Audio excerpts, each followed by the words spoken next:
Over the last few weeks, we've been exploring some of the challenges with the entirety of the job search process, including ghosting and the applicant tracking system, recruiters and candidates, really all the elements of the whole search. Today, I want to ask you, the candidates, why do you apply to jobs that you're not qualified for? I've asked this question before and didn't get a lot of response, so I'm going to ask it again. I was talking to a colleague today, and we kind of landed on this 65% rule. When I went to high school, 65% was passing. So 64% was failing. And we kind of use that as the barometer. So if you, the candidate, have 65% or more of the experience and qualifications, we agreed, my colleague and I, that that's a reasonable threshold to apply.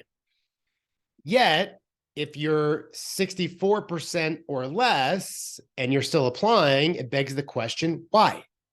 Now, the same colleague of mine told me that he had 2,000 candidates for one job, and those 2,000 applied over the course of 3 weeks. Now, he didn't give me any stats, but we talked about the majority of those candidates. So 1,001 or more were unqualified. Why? Are candidates, why are you applying to jobs that you are not qualified for?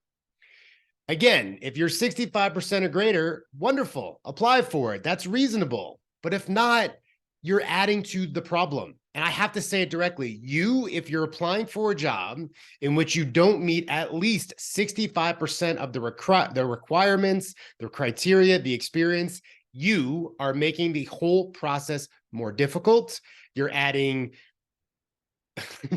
I'm laughing because I'm losing my words, but you're adding unqualified candidates. You are adding you to a problem that results in 2,000 candidates applying for a job. All right, I'll stop my rant. I would love lots of communication and dialogue. I am curious, if you're a candidate who applies to jobs with less than 65% of the qualifications and experience, why? What are you hoping to get? And if you are that person, what kind of response do you get? If you're not that person, that's okay too if you want to respond. So this is an invitation. I hope you respond. Thanks for listening. Thanks for reading. We'll see you.